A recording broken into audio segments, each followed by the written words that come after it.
Good morning दोस्तों। Morning जी के classes में आपका फिर से स्वागत है। जिन्होंने चैनल को लाइक सब्सक्राइब नहीं किया है वो चैनल को लाइक करें, सब्सक्राइब करें। चलिए शुरू करते हैं आज का करंट अफेयर जो अखबारों से मैंने कलेक्ट किया हुआ है। पहला क्वेश्चन आता है जिसमें मुजफ्फरपुर की मरियम फातिमा बिहार की पहली महिला बनी है जिन्हें एफआईडी मास्टर WFM का खिताब मिला है। यह उपाधि उन्हें इंटरनेशनल चेस फेडरेशन देती है। उन्होंने यह उपाधि बार्सिलोना स्पेस में आयोजित एक टूर्नामेंट के दौरान हासिल की है। ठीक है, क्या है इसमें? मुजफ्फरपुर की मरियम फातिमा बिहार की पहली महिला बनी है जिन्हें एफआईडी मास्टर WFM का खिताब मिला है। यह उपाधि इंटरनेशनल चेस फेडरेशन देती है। उन्होंने यह उपाधि बार्सिलोना स्पेन में आयोजित एक टूर्नामेंट के दौरान हासिल की है। ठीक है, अगला क्वेश्चन आता है कर्मचारी भविष्य निधि संगठन EPFO employ provident fund organization ने पासबुक लाइट कौन सी पासबुक लाइट सुविधा शुरू की है जिससे सदस्य अपने यूनिवर्सल अकाउंट नंबर UAN और मोबाइल पर प्राप्त OTP के जरिए आसानी से अपनी PF पासबुक देख सकते हैं और एक ही लॉगिन में पासबुक सहित अन्य मुख्य सेवाओं का लाभ उठा सकते हैं। क्या क्या कर सकते हैं? पासबुक लाइट सेवा शुरू की है। किसने की है? EPFO employ provident fund organization ने शुरू की है। कौन सी? पासबुक लाइट सेवा, जिससे सदस्य अपने यूनिवर्सल अकाउंट नंबर और मोबाइल नंबर पर प्राप्त OTP के जरिए क्या कर सकते हैं? अपने PF पासबुक देख सकते हैं और एक ही लॉगिन में पासबुक सहित अन्य मुख्य सेवाओं का लाभ उठा सकते हैं। अगला क्वेश्चन है IFS अधिकारी गोरा गोरांग लाल दास कौन से? गोरांग लाल दास दक्षिण कोरिया में भारत के राजदूत नियुक्त हुए हैं। वे 1999 बैच के अधिकारी है और अभी विदेश मंत्रालय में ईस्ट इंडिया डिवीजन के ज्वाइंट सेक्रेटरी है। कौन है? ज्वाइंट सेक्रेटरी है। ठीक है, अगला क्वेश्चन देखते हैं। ये उनकी फोटो है। अगला क्वेश्चन है महाराष्ट्र में छत्रपति संभाजी महाराज की 180 फीट ऊंची प्रतिमा स्टेच्यू ऑफ हिंदू भूषण बनाई जा रही है। यह दुनिया की सबसे ऊंची पूर्णाकृति प्रतिमा है। यह प्रतिमा 100 फीट 180 फीट ऊंची और 40 फीट इसका चौड़ा आधार है। ठीक है, इसका आधार कितना है? 40 फीट इसका आधार है और 180 फीट ऊंची बनाई जा रही है। यहाँ पर ये 180 फीट होगा। यह कहाँ पर स्थित है? यह पिंपरी चिंचवड़ पुणे के मोशी बोराहा डेवाड़ी में स्थित है। कहाँ पर? मोशी बोराहा डेवाड़ी में स्थित है। एक बार वापस देखते हैं इसको। महाराष्ट्र में छत्रपति संभाजी महाराज की 180 फीट ऊंची प्रतिमा स्टेच्यू ऑफ हिंदू भूषण बनाई जा रही है। यह दुनिया की सबसे ऊंची पूर्णाकृत प्रतिमा है होगी। यह प्रतिमा की ऊंचाई कितनी है? 180 फीट ऊंची है और इसका नीचे का जो आधार है, जो बेस है, वो कितना है? 40 फीट का आधार, 40 फीट चौड़ा है। और ये कहाँ पर स्थित है? पिंपरी चिंचवड़ पुणे के मोशी बोराहा डेवाड़ी में स्थित है। ठीक है, अगला क्वेश्चन है सेना, नौसेना और वायुसेना की शिक्षा शाखाओं को मिलाकर एक नया त्रिसेवा शिक्षा कोर, यानी कि इन तीनों सेवाएं सेना, नौसेना और वायुसेना तीनों सेवाओं को मिलाकर एक नया शिक्षा कोर बनाया जा रहा है, यानी कि एक सिस्टम बनाया जा रहा है जहाँ तीनों प्रकार की सेवाएं या तीनों प्रकार की शिक्षा दी जाएगी, तीनों प्रकार की ट्रेनिंग दी जाएगी, जिसे क्या कहा जाएगा? ट्राई सर्विस एजुकेशन कॉर्प्स कहा जाएगा। ठीक है, क्या कहा जाएगा? ट्राई सर्विसेज एजुकेशन कॉर्प्स कहा जाएगा, बनाया जाएगा, जो भारतीय सशस्त्र बलों में एकीकरण और दक्षता को बढ़ावा देगा। एकीकरण और दक्षता यानी कि सभी सेवाएं कहाँ मिलेगी? एक ही सेंटर पर सभी की ट्रेनिंग अवेलेबल की जाएगी। ठीक है, इसके बारे में थोड़ा और जानते हैं। यह कदम क्यों उठाया गया? यह फैसला प्रधानमंत्री और रक्षा मंत्री के उन निर्देशों के अनुरूप है जो भारतीय सशस्त्र बलों के आधुनिकीकरण और एकीकरण पर जोर देते हैं। ठीक है, अगला पॉइंट है सशस्त्र बलों के सर्वोत्तम स्तर के मंच संयुक्त कमांडर सम्मेलन में लिए गए निर्णय सेना को युद्ध तत्परता और त्वरित कार्यवाही के लिए तैयार करने में महत्वपूर्ण है। समझ में आ गया? ठीक है, क्यों उठाया गया? यह फैसला प्रधानमंत्री और रक्षा मंत्री के उन निर्देशों के अनुरूप है जो भारतीय सशस्त्र बलों के आधुनिकीकरण और एकीकरण पर जोर देते हैं। दूसरा है सशस्त्र बलों के सर्वोत्तम स्तर के मंच संयुक्त कमांडर सम्मेलन में लिए गए निर्णय सेना को युद्ध तत्परता और त्वरित कार्यवाही के लिए तैयार करने में महत्वपूर्ण है। ठीक है, सेना, नौसेना और वायुसेना की तीनों शिक्षा कहाँ मिलेगी, ट्रेनिंग कहाँ मिलेगी, एक ही जगह मिलेगी। ठीक है, इसे क्या कहा जाता है, ट्राई सर्विस एजुकेशन कॉर्प्स कहा जाता है। ठीक है, अगला क्वेश्चन, सितंबर 2025 को केंद्रीय गृह मंत्री अमित शाह, हमारे केंद्रीय गृह मंत्री कौन है, अमित शाह, ने अहमदाबाद के नारायणपुरा में भारत का सबसे बड़ा अत्याधुनिक स्पोर्ट्स कॉम्प्लेक्स का उद्घाटन किया है। कहाँ किया है, नारायणपुरा, अहमदाबाद, गुजरात के अंदर। ठीक है, अगला क्वेश्चन देखते हैं, सॉरी इसी के आगे का भाग है। भारत का सबसे बड़ा और विश्व का आधुनिक स्पोर्ट्स कॉम्प्लेक्स होगा ये कौन सा, ये जो नारायणपुर अहमदाबाद में बनाया जा रहा है, 825 करोड़ की लागत से बनाया जाएगा। और इसका नामकरण, ये इंपॉर्टेंट है, ये क्वेश्चन काफी इंपॉर्टेंट है, ये इनका नाम कहीं भी पूछा जा सकता है। स्वतंत्रता सेनानी वीर सावरकर के नाम पर इसका नाम रखा जाएगा। किसका नाम रखा जाएगा, जो अहमदाबाद के अंदर अत्याधुनिक स्पोर्ट्स कॉम्प्लेक्स बनाया जा रहा है उसका नाम किस पर रखा जाएगा, स्वतंत्रता सेनानी वीर सावरकर के नाम पे रखा जाएगा। ठीक है, रखा गया है। अगला क्वेश्चन आता है, भारत निर्वाचन आयोग ने ECI net, election commission of India network app या वेबसाइट लॉन्च की है। इसमें book a call with BLO, book a call with BLO के साथ एक कॉल को कर सकते हैं। ठीक है, का एक फीचर उपलब्ध है। इसके माध्यम से मतदाता की ओर से BLO से सीधा संपर्क करके विभिन्न जानकारी प्राप्त कर सकते हैं। साथ ही जिला निर्वाचन अधिकारी की वेबसाइट से भी संबंधित BLO सुपरवाइजर, ERO उप जिला निर्वाचन अधिकारी एवं जिला निर्वाचन अधिकारी के नाम एवं मोबाइल नंबर प्राप्त कर संपर्क किया जा सकता है। क्या क्या कर सकते हैं इससे, जो EIC नेटवर्क वेबसाइट या ऐप लॉन्च की है, इसे क्या कर सकते हैं, book a call with BLO का एक फीचर उपलब्ध है उसके अंदर, जिसके माध्यम से क्या क्या किया जा सकता है, BLO से सीधा संपर्क करके विभिन्न जानकारी प्राप्त कर सकते हैं। साथ ही जिला निर्वाचन अधिकारी की वेबसाइट से भी संबंधित BLO सुपरवाइजर, ERO उप जिला निर्वाचन अधिकारी और जिला निर्वाचन अधिकारी का नाम और मोबाइल नंबर प्राप्त कर संपर्क किया जा सकता है डायरेक्टली। ठीक है, ये इस मोबाइल का इंटरफेस होगा।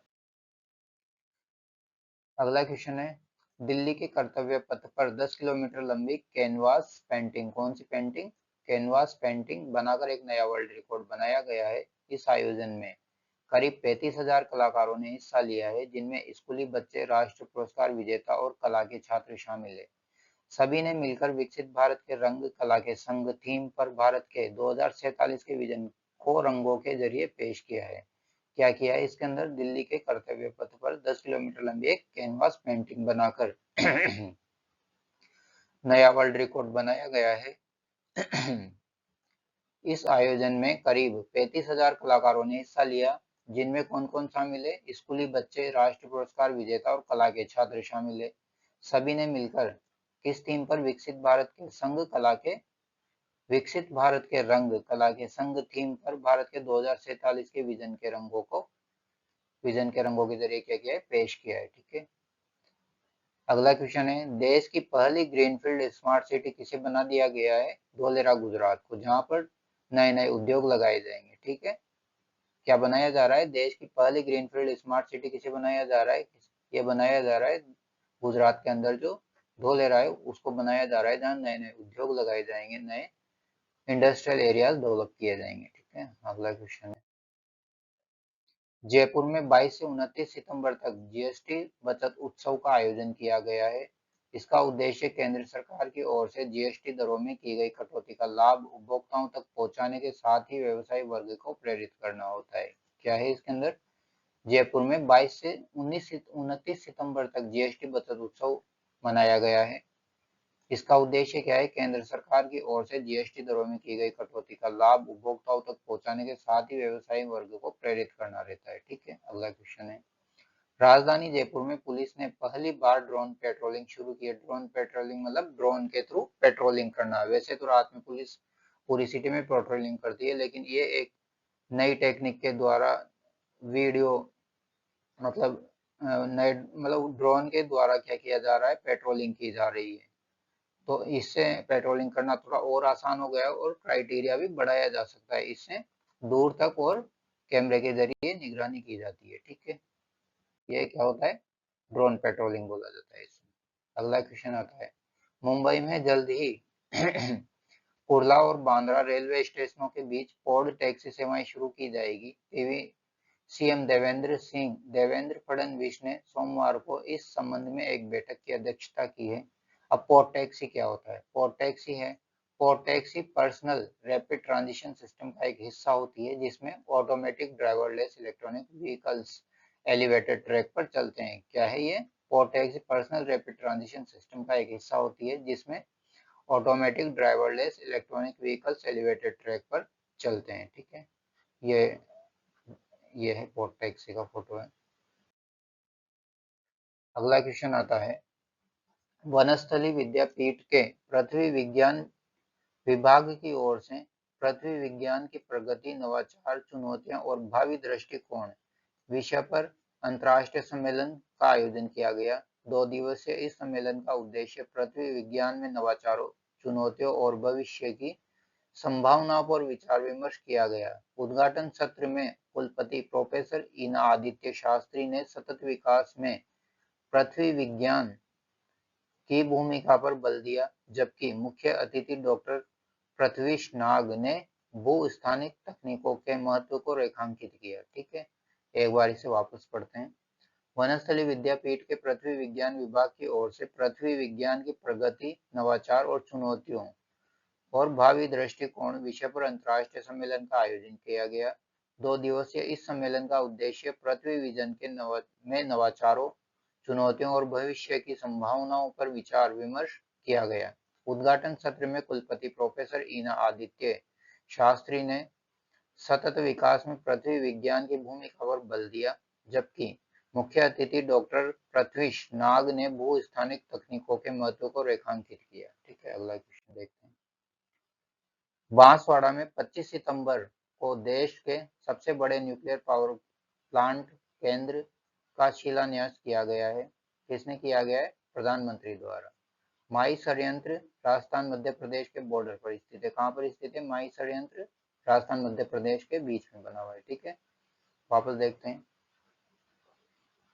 बांसवाड़ा में 25 सितंबर को देश के सबसे बड़े न्यूक्लियर पावर प्लांट का शिलान्यास किया गया है। कहाँ किया गया है? बांसवाड़ा के अंदर, जो देश का सबसे बड़ा न्यूक्लियर पावर प्लांट है, माही षड्यंत्र माही पावर प्लांट। ठीक है, और ये कहाँ स्थित है? राजस्थान मध्य प्रदेश के बॉर्डर पे। ऐसे भारत में 18 नए परमाणु रिएक्टर बनाए जाएंगे, अभी सिर्फ एक बनाए।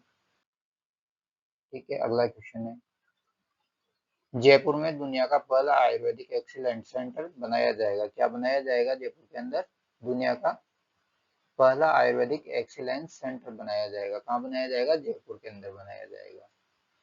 आयुर्वेदिक दिवस पर बूंदी जिले के राजकीय आयुर्वेदिक अस्पताल में संचालित पंचकर्म विशेषता केंद्र को अपनी उत्कृष्ट सेवाओं के लिए राजस्थान में सर्वश्रेष्ठ अस्पताल के रूप में प्रतिष्ठित धन्वंतरि पुरस्कार, कौन सा पुरस्कार? धन्वंतरि पुरस्कार से सम्मानित किया गया है। यह राज्य में श्रेष्ठ श्रेणी का पहला अवसर है, मतलब ये पहली बार मिला है। फर्स्ट, इस श्रेणी का जो पुरस्कार है वो प्रथम बार मिला है। ठीक है, ये वापस देखते हैं। आयुर्वेदिक दिवस पर बूंदी जिले के राजकीय आयुर्वेदिक अस्पताल में संचालित पंचकर्म विशिष्टता केंद्र को अपनी उत्कृष्ट सेवाओं के लिए राजस्थान में सर्वश्रेष्ठ अस्पताल के रूप में, यानी कि बूंदी का जो आयुर्वेदिक हॉस्पिटल है उसे सर्वश्रेष्ठ अस्पताल के रूप में प्रतिष्ठित जो पुरस्कार है धन्वंतरि पुरस्कार से सम्मानित किया गया है। यह राजस्थान में श्रेष्ठ श्रेणी का पहला अवसर है, यानी कि ये पहली बार हुआ है ऐसा। ठीक है, अगला क्वेश्चन आता है, Jaipur nation builder excellence award 2025 में वंडर पे को fintech startup of the year का पुरस्कार प्रदान किया गया है। सम्मान वाइस प्रेसिडेंट परितोष यादव और डायरेक्टर अश्विनी वर्मा को राम शिंदे ने दिया। किसने दिया? राम शिंदे ने। और किस किस को दिया? यह दिया प्रेसिडेंट परितोष यादव और डायरेक्टर अश्विनी वर्मा को। यह पुरस्कार उन संगठनों को दिया गया है जो राष्ट्र निर्माण में योगदान कर रहे हैं। ये क्या कर रहे हैं, राष्ट्र निर्माण में क्या कर रहे हैं, योगदान कर रहे हैं। और किसने दिया, fintech startup of the year का अवार्ड किसे दिया गया है, Jaipur nation builder excellence award 2025 किसे दिया गया है, fintech startup of the year का पुरस्कार प्रदान किया गया है। ठीक है, अगला क्वेश्चन है, जयपुर के 5 स्टार होटल में rising Bharat summit and award RBSA 2025 समारोह का आयोजन किया गया है, जहां बॉलीवुड अभिनेता सोनू सूद ने डॉक्टर नवीन शर्मा को artificial intelligence visionary of the year और अंकित खंडेलवाल को best wedding and corporate anchor of India award से सम्मानित किया गया है। ठीक है, इसे वापस देखते हैं एक बार। जयपुर के एक 5 सितारा होटल में यानी कि 5 स्टार होटल में rising Bharat summit and award RBSA 2025 समारोह का आयोजन किया गया है, जहां बॉलीवुड अभिनेता सोनू सूद ने डॉक्टर नवीन शर्मा को artificial intelligence visionary of the year और अंकित खंडेलवाल को best wedding and corporation anchor of India award से सम्मानित किया गया है। ठीक है, आज के क्वेश्चन यहीं समाप्त होते हैं, अगले क्वेश्चन के साथ फिर मिलेंगे।